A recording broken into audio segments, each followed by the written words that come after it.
Quid de la responsabilité des associés ou des actionnaires dans une société d'impact sociétal ou dans une association sans but lucratif? Nous sommes toujours dans le comparatif SIS-SBL. Il s'agit aujourd'hui du 16e volet et il s'agit de l'article numéro 380 et du numéro de vidéo numéro 369. Vous pouvez nous retrouver sur YouTube, sur toutes les plateformes habituelles de podcast.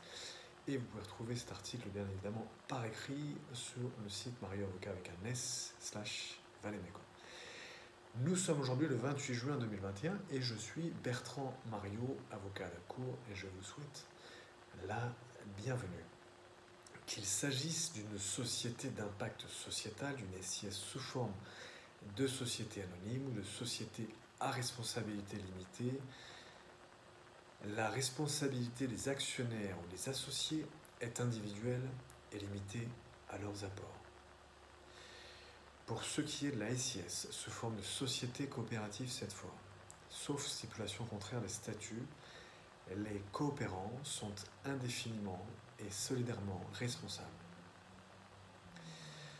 Enfin, s'agissant de la responsabilité des associés dans une association sans but lucratif, il n'y a pas de responsabilité spécifique autre que celle de droit commun.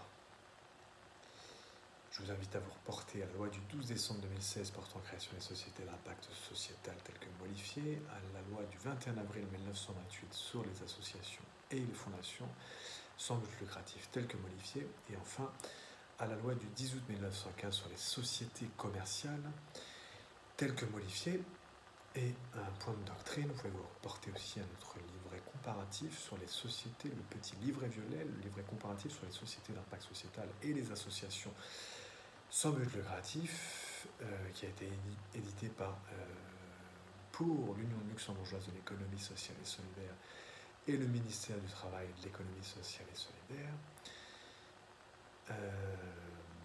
qui a été édité, donc qui a été écrite par moi-même Bertrand Mario, avocat à la Cour.